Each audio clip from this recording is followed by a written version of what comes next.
je vais faire quelque chose. Je vais même aller ramasser la terre et venir rembler pour aider la société. Quand nous voyons ces choses-là, c'est que c'est grave. Il faut une guérison. Il faut repenser la société. Il faut repenser la pensée des gens. Alors, donc, c'est quand nous parlons de... moi, je parle ici de... La guérison morale. La guérison morale. Et lorsqu'on est guéri moralement, qu'on n'a pas les poches remplies, c'est compliqué. D'où le troisième chapitre, la guérison économique. Oui, la guérison économique aussi. Nous devons guérir ça parce que notre pays, par rapport à d'autres pays où j'étais, nous sommes riches. On a un sous-sol très riche. On a beaucoup de potentiel. Normalement, un Camerounais ne devait pas souffrir. Normalement. Un Camerounais ne devait même pas chercher à aller ailleurs. À l'époque, quand nous étions en aventure, nous sommes partis. J'ai eu une histoire, pas pour dénigrer un pays, mais quand... je ne sais pas si c'est le président actuel qui avait dit ça. Il a dit, quand il avait appris que les Camerounais étaient dans ce pays-là, parce qu'il y avait tout. Voilà, il y avait tout. Il a posé la question, qu'est-ce qu'ils vont faire dans ce pays-là? C'est-à-dire, dans la mentalité des Camerounais, on ne devait même pas quitter pour aller dans certains pays. Le pays comme le Mali, le pays comme le Niger, les pays comme le Burkina Faso à l'époque, on ne devait même pas se retrouver. C'est-à-dire, un Camerounais ne devait même pas se retrouver dans ces pays-là. Maintenant, quand les Camerounais se retrouvaient là, le président lui demande qu'est-ce qu'ils vont faire là-bas pour dire que notre pays en a suffisamment, qu'on n'a pas besoin d'aller là-bas. Mais aujourd'hui, quand vous partez en Algérie, vous rencontrez des Camerounais. J'ai rencontré des Camerounais partout où je suis parti. Pourquoi? Parce que l'économie, c'est-à-dire la vie de notre pays, pousse beaucoup de Camerounais à sortir. Pourtant, nous sommes riches économiquement. Nous avons tout ce qu'il faut. Parce que la richesse, ce n'est pas d'abord le matériel. La richesse, c'est dans la tête. Dans la tête. Le savoir. Le savoir. Et nous avons ce savoir dans notre pays. Mais seulement, nous ne mettons pas ça en pratique. Nous avons l'intelligence. Les Camerounais, j'ai même parlé ça sur cet ouvrage. Les Camerounais sont très intelligents, très intelligents. Quand vous allez quelque part, vous dites que vous êtes Cameroun, vous respecte directement. Directement, on vous respecte. Parce qu'on sait que vous êtes intelligent. Et les gens sont surpris de voir que notre pays, nous vivons cette vie précaire où les gens sont dans l'informel. C'est-à-dire tout le monde est dans l'informel. La débrouillardise. C'est-à-dire tout le monde est dans l'informel. Là, 90% des Camerounais vivent dans l'informel. Donc, la débrouillardise. C'est-à-dire, ça veut dire simplement que nous n'avons pas besoin de qu'on nous enseigne encore sur l'entrepreneuriat. Parce qu'il y a toujours des écoles d'entrepreneuriat. Nous avons déjà des entrepreneurs dans notre nation. Il faut seulement créer des usines. Il faut créer des endroits pour employer ces personnes-là. Alors, on n'aura plus besoin de partir et d'aller ailleurs. Vous allez voir que dans le sous-sol de notre pays est riche. Et qu'est-ce qu'on en fait? C'est pour ça que je parle du côté économique de notre nation. Et voir qu'est-ce que nous avons. Un pays qui n'a jamais été vidangé. Si ça n'a pas été, on ne peut pas voir ce qu'on a. Il faut faire l'inventaire. C'est-à-dire, je parle de l'inventaire. C'est-à-dire voir ce que nous possédons dans notre nation. Qu'est-ce que nous avons exactement dans notre nation? Parce que si vous gérez quelque chose, et après on ne sait même plus ce que vous possédez, ça va à la dérive. Donc nous disons qu'il faut cet inventaire économique, voir ce que nous possédons. Nous possédons de l'or, nous possédons du pétrole, nous possédons beaucoup de ces choses-là. On fait l'inventaire, on essaie de voir comment nous pouvons faire avec l'intelligence camerounaise et d'essayer de voir ce que nous pouvons faire. C'est ça que nous faisons. Oui, et on avance donc avec la guérison sur le plan social. Alors, sur le plan social, c'est ce que nous voyons aujourd'hui, la guerre du Nozo, la guerre au Nozo, où il y a 2 jours, on dit qu'ils ont encore fait des... Oui, ils s'en prennent même aux transporteurs, les taximens, qui n'ont pas des leur véhicule de couleur, parce qu'ils refusent la couleur jaune, ils imposent aux transporteurs d'avoir une couleur, soit le bleu, soit le blanc, les couleurs de leur drapeau. Voilà. Donc, il faut une guérison. Parce que même les arts ne peuvent pas guérir ça.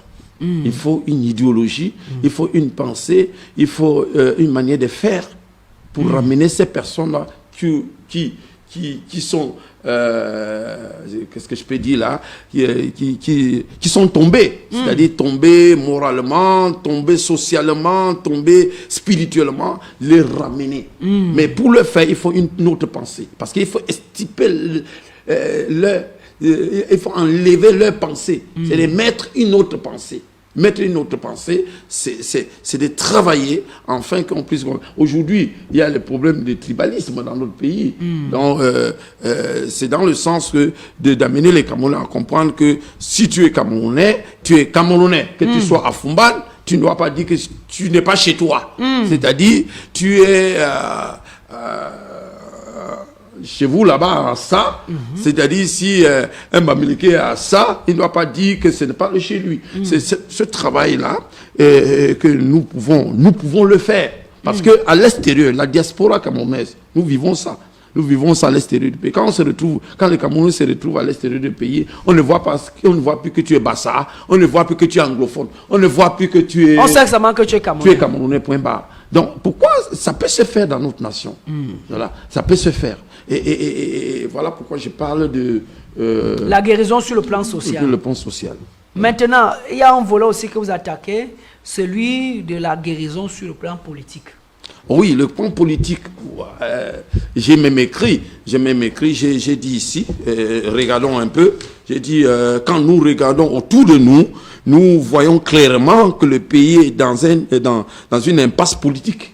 Voilà. Et j'ai dit, d'un côté, le pouvoir en place, de l'autre côté, l'opposition, et au milieu, et les camps. Je crois que vous avez lu ça. Voilà. Et quand nous voyons cet environnement, ce plan-là, vous voyez que nous sommes dans cette impasse politique. C'est-à-dire, ceux qui sont au pouvoir sont dans l'impasse, ceux qui sont dans l'opposition sont dans l'impasse, et les camps au milieu, on dit, les camps, il est derrière le pouvoir refuse. Donc, il y a tous ces problèmes-là. Donc, nous sommes c'est une maladie qu'on doit guérir. C'est une maladie qu'on doit essayer de voir comment nous pouvons faire pour que ça soit guéri, pour que tout le monde soit satisfait. Et j'ai dit, et dans l'ensemble, les Camerounais. C'est-à-dire, dans toutes ces trois choses, derrière ça, il y a les Camerounais. Et je parle de ça. Il dit, maintenant, de loin ou de près, l'église du Cameroun et les religions formant l'État du Cameroun. C'est-à-dire, dans tout cela, de loin, l'église est loin, les religions sont très loin, et ils regardent ça de loin comme ça, avec tous ces problèmes. Nous sommes en train de partir en 2025 pour les élections de 2025. Alors, avec tout ce, quand vous regardez, vous voyez la télévision, vous voyez tout ce qui se passe, voyons qu'il y a cette impasse politique. Il faut guérir, il faut essayer, en tant que serviteur de Dieu, en tant qu'église, en tant que religion, essayer de voir comment nous pouvons faire. Parce que quand c'est comme si nous sommes dans cette impasse politique, il n'y a que les hommes de Dieu. Il n'y a que les hommes de Dieu qui peuvent apporter la guérison. Voilà. Et je voudrais savoir, les éléments que vous évoquez, peut-être sur le plan de la guérison spirituelle, on a parlé de la foi, la Bible, les enfants de Dieu, mais les volets comme la morale, l'économie, le plan social et même la politique, dans le développement, est-ce que vous avez des références, des allusions, des modèles qui sont bibliques? Est-ce que vous faites un développement à la lumière des Saintes Écritures, notamment la Bible? Oui, je vais faire allusion dans les Saintes Écritures dans la Bible. Quand nous commençons par le premier volet qui est le spirituel, la Bible nous dit que dans sa parole, heureux la nation dont l'Éternel est Dieu. C'est-à-dire, quand on dit heureux la nation dont l'Éternel est Dieu, ça dit la nation dont les dirigeants de cette nation se soumettent à Dieu. C'est ce que ça veut dire. Heureux la nation dont l'Éternel est Dieu veut dire heureux la nation dont les dirigeants de cette nation se soumettent à Dieu. Parce que dans une nation, il y a 5 pouvoirs. Mais ils ont limité à 4 pouvoirs. C'est-à-dire, les gens ont limité l'exécutif, le législatif, le judiciaire, et nous de la presse. Oui. 4e pouvoir. Ça fait 4e pouvoir. Maintenant, il y a 5e pouvoir qui est supérieur à tous ces pouvoirs, c'est le pouvoir spirituel. Donc, on a limité ça comme ça. Quand on peut parler de pouvoir dans une nation, on ne parle pas beaucoup de pouvoir spirituel. On parle de l'exécutif qui est plus grand et ainsi de suite.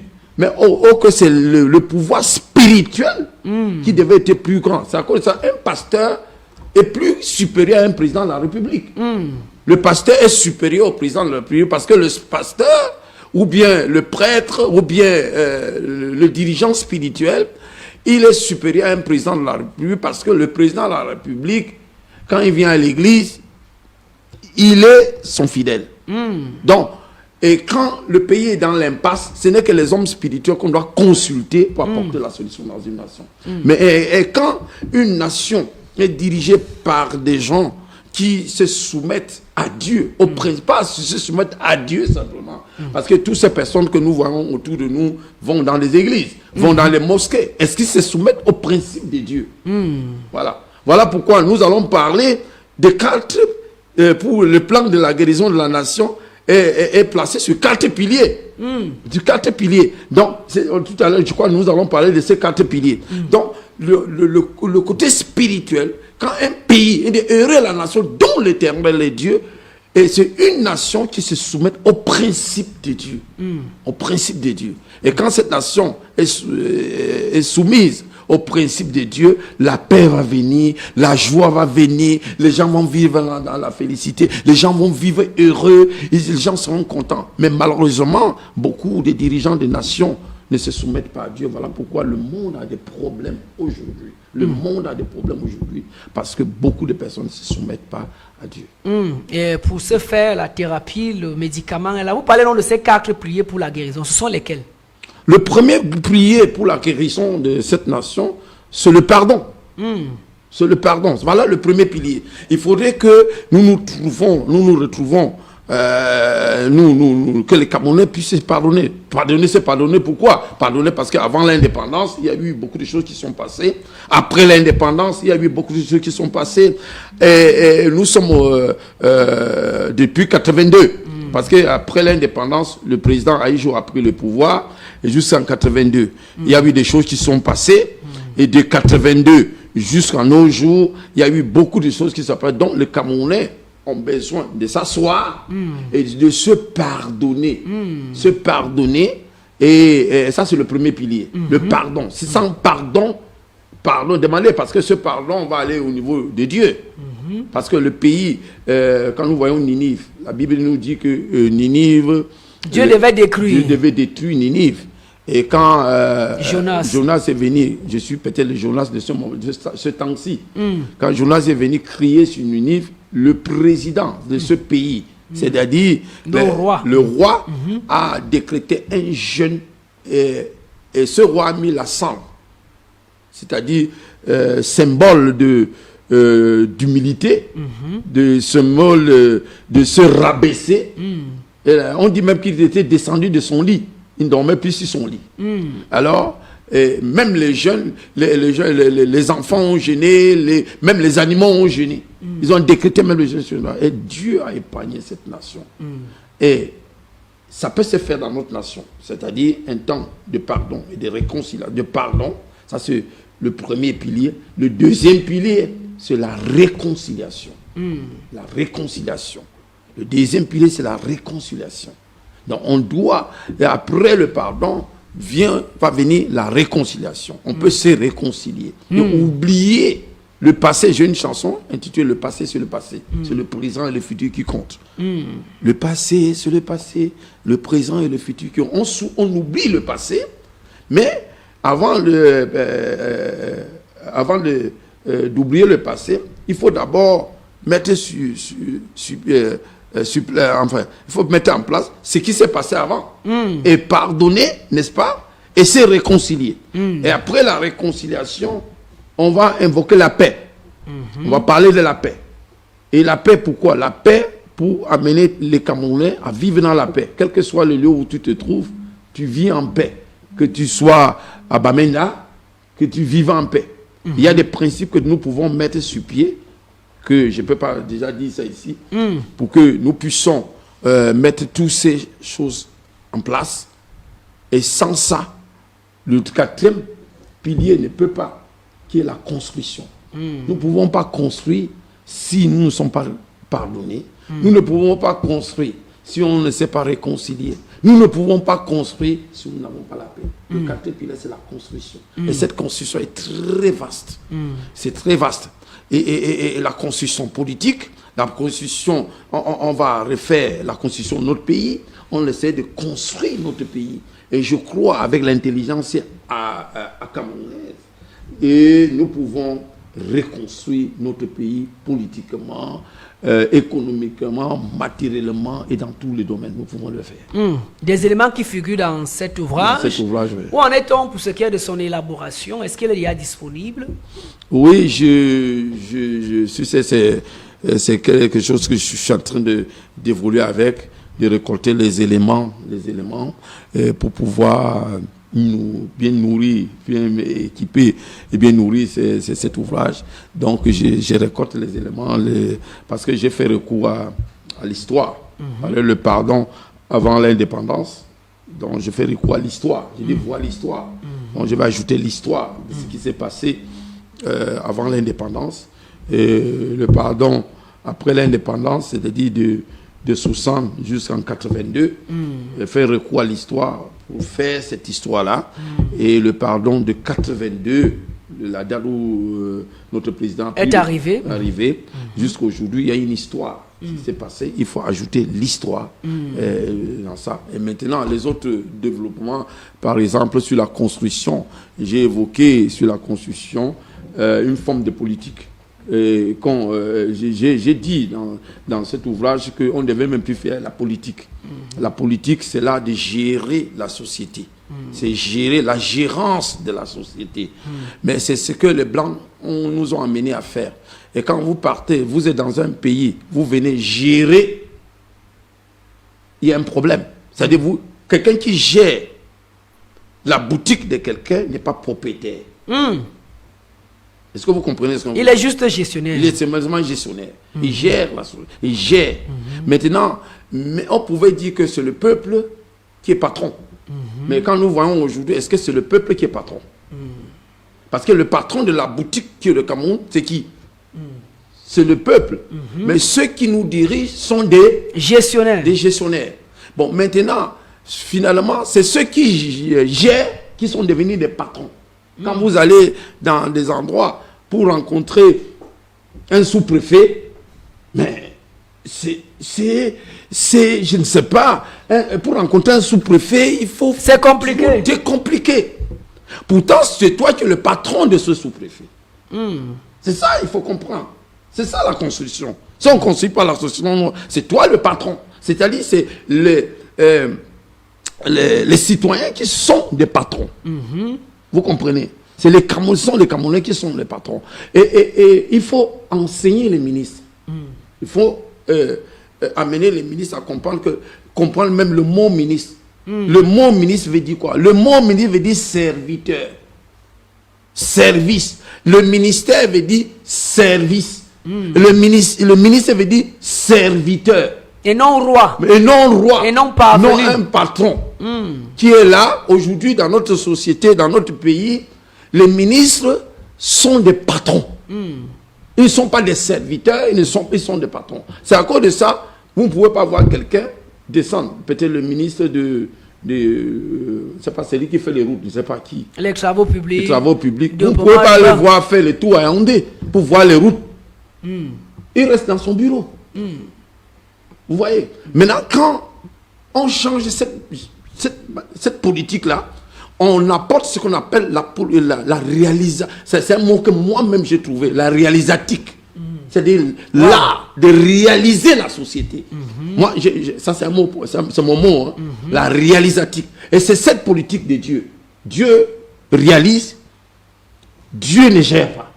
C'est à cause de ça, dans l'Ancien Testament, dans Genèse, il dit, La terre était informe et vide. Et vide. C'est-à-dire, le Cameroun est informe et vide. Prenons cette image.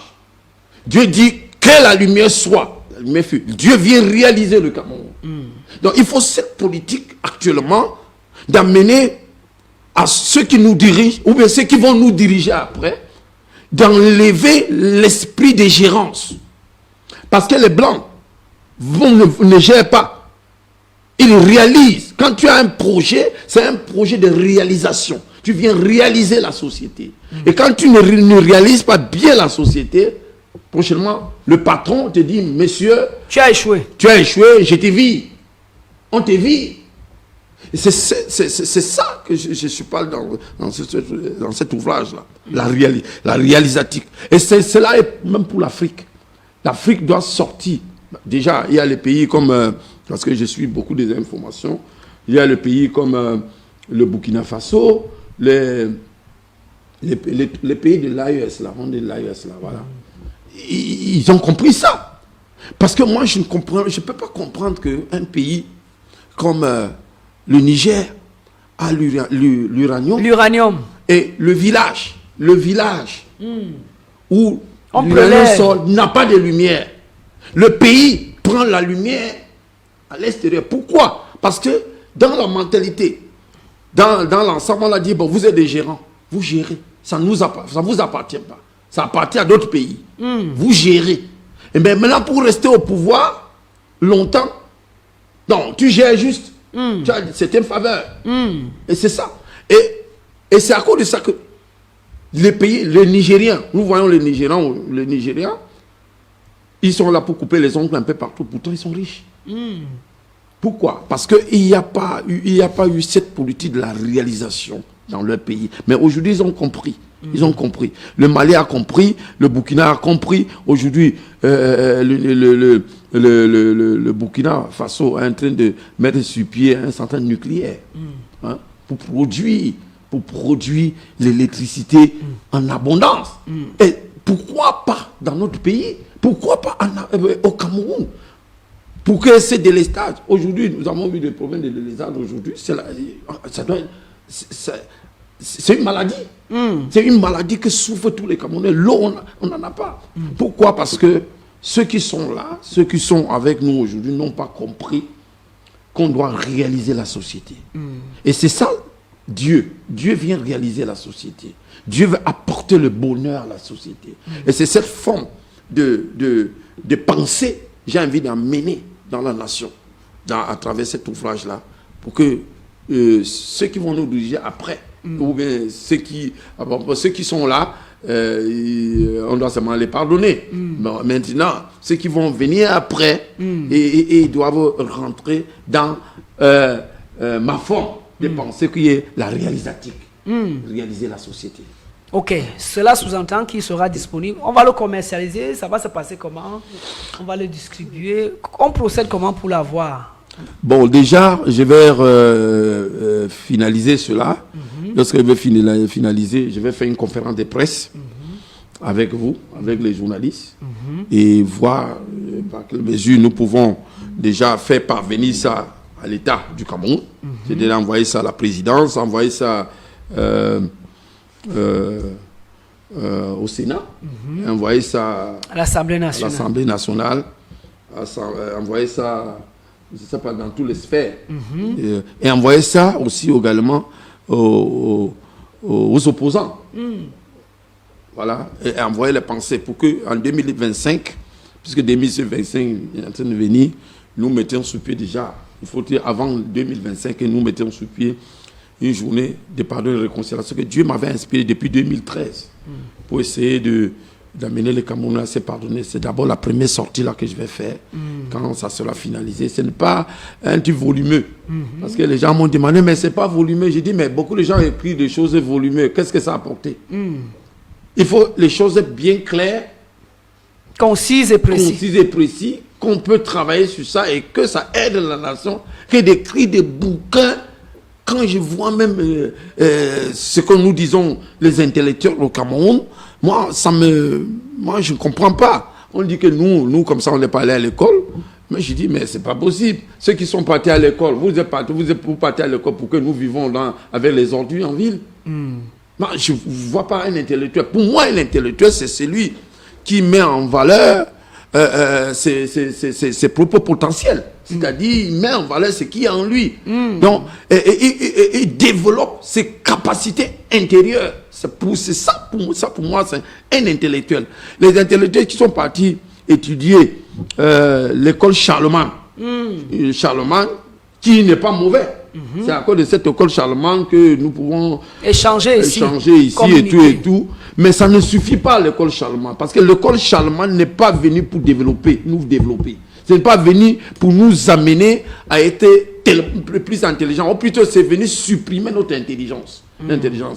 Donc, c'est pour dire que aller à l'école Charlemagne, c'est bien, mais il faut aller au-delà de l'école Charlemagne que nous sommes partis.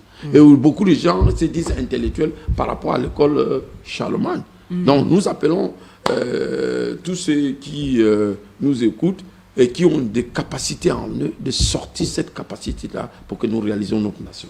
Bien, et cela se fera. C'est un projet qui est de vous, ou alors c'est le fruit des réflexions, comme je l'ai dit en ouverture, du corps des apôtres du Cameroun dont vous êtes le président? Non, c'est une réflexion qui vient de moi. Il est bien vrai que en 2018, nous avons j'avais toujours organisé une conférence à Tungu Hotel où on avait sorti une œuvre sur la crise. Parce que le thème, c'était « Crise, nous, auxquelles solutions venant des églises de réveil ». Et nous avons eu les prophètes, les apôtres, les prophètes, et nous avons fait un travail. Nous avons mis sur pied... Sur écrit. Et dans ces écrits-là, j'ai certains éléments qui viennent de cette réflexion. Et j'ai donc cette question. Vous avez mis sur pied ces écrits-là à la faveur de cette concertation. De nouveau, vous reprenez encore la plume. Vous avez fait ces propositions, mais à date, on l'a dit ici, la guerre se poursuit et encore les exactions. D'où la question. Qu'est-ce qui nous dit et qu'est-ce qui vous dit que cette fois-ci, vous serez écoutés? Oh oui, mais la dernière fois qu'on avait fait cela, on n'a pas pris les médias. On avait juste envoyé ça à la présidence. Et on s'est arrêté là. Mais cette fois-ci, on va aller au-delà de ça. Et nous voyons le mouvement.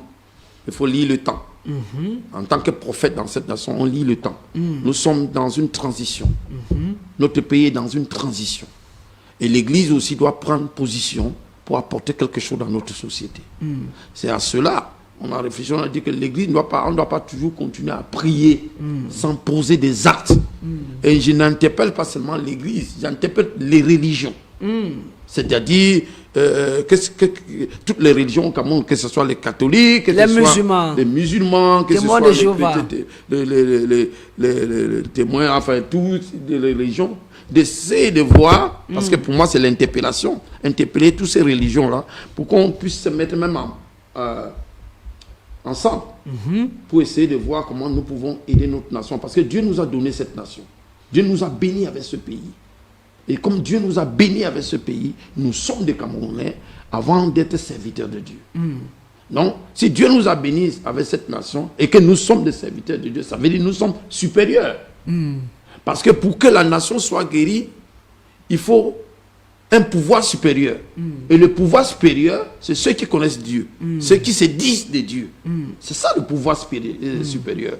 Donc, c'est pour, comme je disais, je ne m'adresse pas seulement à l'Église, c'est tous ceux qui ont le cœur, afin que nous puissions travailler ensemble. Je crois que cette fois-ci, avec la grâce de Dieu, comme j'ai déjà commencé ici, parce que c'est mon baptême de feu ici, avec cet ouvrage, je vais aller partout parler de ça, et je crois que les gens vont nous entendre, les gens vont nous comprendre.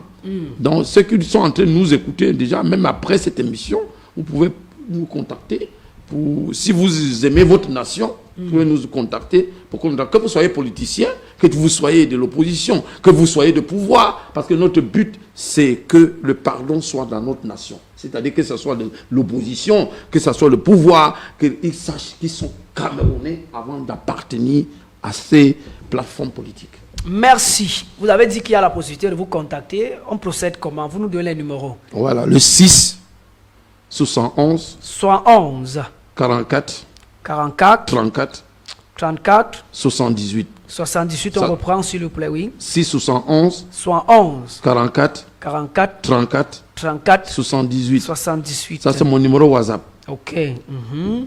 Le 6 Mhm. 86 86 87 87 83 83 00. 00. Ça, c'est mon numéro orange. Maintenant, on le reprend aussi 2 fois, oui. 86 86 87 87 83 83 00. 00. Et j'appelle l'intelligentsia. Hmm. J'appelle l'intelligence camerounaise qu'on se mette ensemble pour travailler pour notre nation. Pas pour juger les gens. Pas pour vous les critiquer. On arrête de critiquer. Il faut apporter des solutions. Donc, nous sommes là pour que Dieu nous donne la possibilité d'apporter la solution pour que nous traversons cette transition dans la paix et dans la joie. Merci, merci. On a eu toutes ces indications de votre part. Apôtre Abdou Karios, écrivain, artiste, serviteur de Dieu, qui vient de commettre l'ouvrage Plan pour la guérison de la nation. On en fera large écho lors des fois prochaines. Nous sommes tenus par le temps. Les minutes restantes, on va les consacrer à la Masso. Finance, la meilleure microfinance, la maçon, la mutuelle d'assistance et de solidarité. La maçon valorise la solidarité africaine avec la maçon, la galère à genoux. Masso Acte 4, l'apothéose. Dimanche 13 juin 2024, à partir de 8h, au palais polyvalent des sports de Ouarda à Yaoundé. Et dès 14h, le show artistique autour du tirage au sort de la grande tombola des mutualistes. Nos live met en scène la diversité culturelle du Cameroun. En vedette, la chorale Faith Choice. Tamoudé Am. Marol Chamba. Cameroun, mon cher et beau pays, tu es béni pour la vie. John Duchamp. Dieu m'a donné la vie, oh mon Dieu. Agneau de Dieu, sauveur du monde, je veux la vie. Chili Wawai. Luc plus 2. J'ai besoin de bénédiction dans ma vie. Enlevez des rideaux, les artistes de la Masso. Cédric Benny. La mutuelle d'assistance et de solidarité nous donne l'opportunité pour chasser la pauvreté. Lamine Alima. Épouse la vision et tu verras.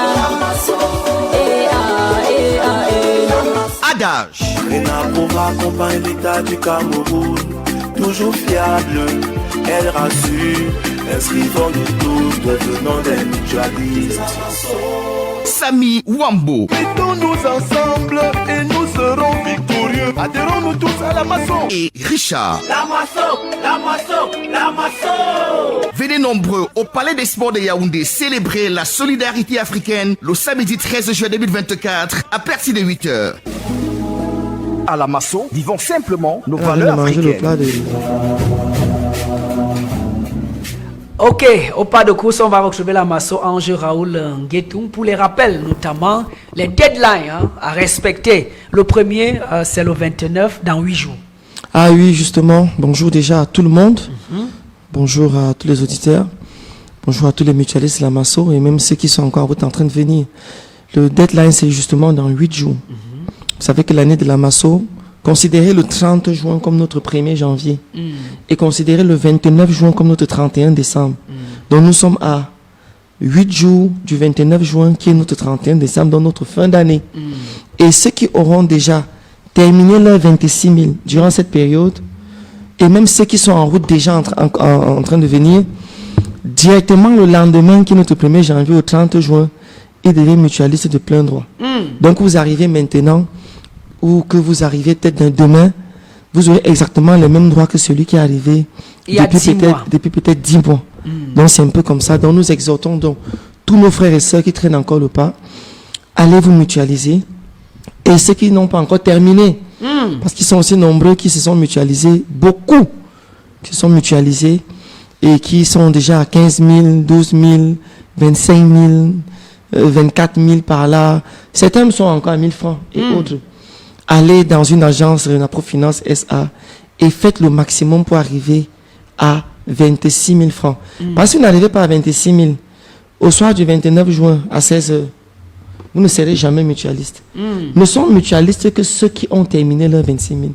Donc c'est quand vous terminez vos 26 000 que vous avez accès à tous les avantages qu'offre la mutuelle d'assistance et de solidarité. Et pour se mutualiser, ce n'est pas difficile. Allez dans n'importe quelle agence Renapro Finance SA de votre choix. Allez là-bas. Surtout qu'il y en a suffisamment. Il y en a 13 seulement dans la ville de Yaoundé. Allez là, 28 sur le territoire national. Allez là-bas, dites que vous êtes venu pour la Masso. Ou interpeller dans les rues nos agents technico-commerciaux. Même moi, quand je passe, j'ai même généralement la chasuble ou bien habillé. Appelez-moi et puis on va directement vous mutualiser sur place. Et vous pouvez aussi utiliser les numéros que nous allons vous donner tout à l'heure pour vous mutualiser. Mais déjà, vous devez savoir, tous ceux qui ont terminé les 26 000, nous vous appelons, notre call center vous appelle. Nous-mêmes aussi, nous vous appelons. Vraiment, venez retirer votre carnet et achever la procédure. Et retirer votre ticket Masso. On n'est qu'à 8 jours pour éviter les engorgements des dernières minutes. Venez déjà le faire. Et ceux qui traînent encore le pas, une fois que vous êtes arrivé en agence, payez vos 26 500 et qu'est-ce qu'il faut faire? Restez sur place et repartez avec votre coupon. On finit la procédure sur place, ça ne prend que quelques minutes. Et puis vous repartez avec votre carnet et avec votre coupon. Et maintenant, tu sais très bien que les coupons là, à l'acte 1, acte 2, acte 3, les unes se trouvaient dans les agences. Mais maintenant, les unes se trouveront plutôt au palais polyvalent des sports. Ils sont bien nombreux qui ont raconté qu'on faisait certainement les choses bizarres entre le voyage entre l'agence entre l'agence et le palais polyvalent des sports. Donc, on a décidé que, a décidé que désormais, on va venir jeter les tickets plutôt au palais polyvalent des sports. Donc, le palais polyvalent des sports sera ouvert le samedi 13 juillet à partir de 8h. 8h. Vous arriverez là-bas, les hôtesses vont vous guider. Et sur place, vous jetez votre ticket dans l'une qui correspond. Et si vous voulez même vous jeter votre ticket, vous vous asseyez même là, vous passez tout, je sais pas moi, parce que monsieur le gouverneur arrive, vous contrôlez. Ça, c'est votre problème.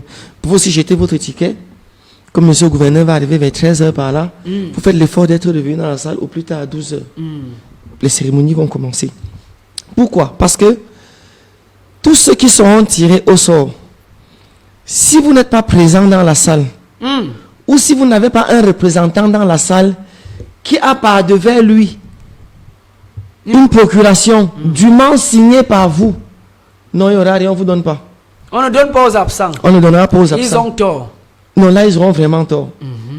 Tous ceux qui ne seront pas présents dans la salle, vous êtes tirés au sort. Si vous n'êtes pas là, on passe directement à une autre personne.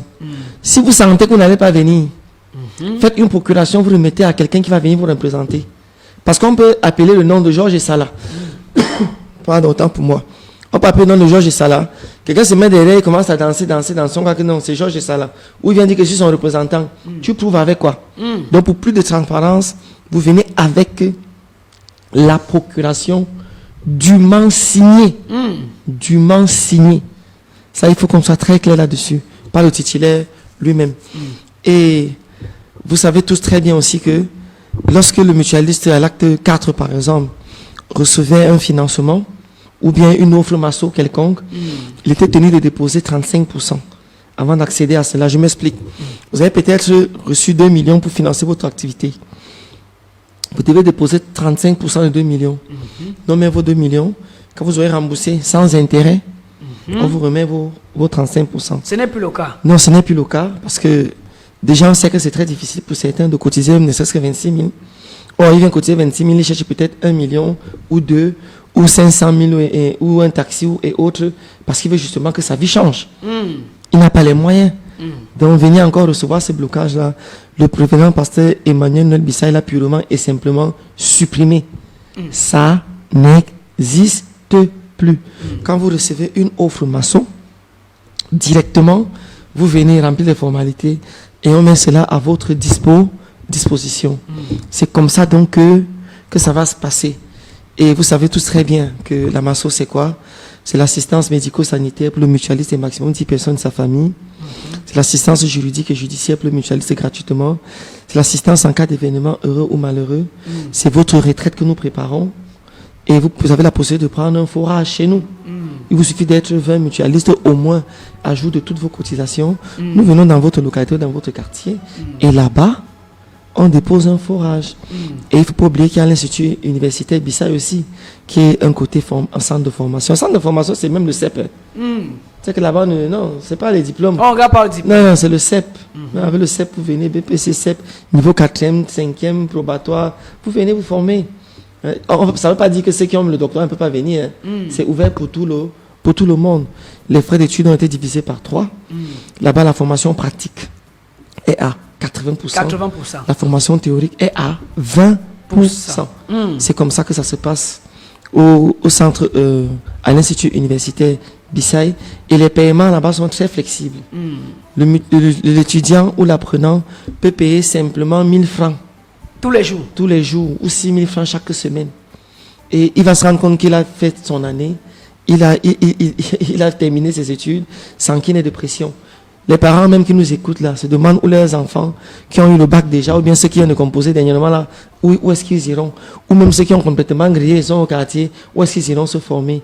L'endroit indiqué, c'est l'Institut universitaire Bissau. Pourquoi? Parce que non seulement les paiements sont très flexibles, divisés par 3, quand vous êtes mutualiste ou enfant de mutualiste, vous avez une réduction de 20%.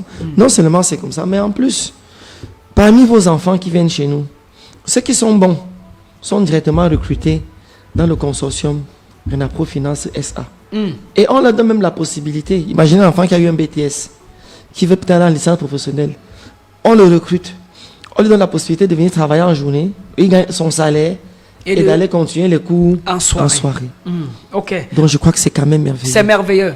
On m'a donné les numéros pour partir. Oui, justement pour partir, vous pouvez directement nous appeler au 674 74 39 39 27 27 46 46 674 74 39 39 27 27 46 46 699 99 44 44 29 29 77 77 699 99 44 44 29 29 77.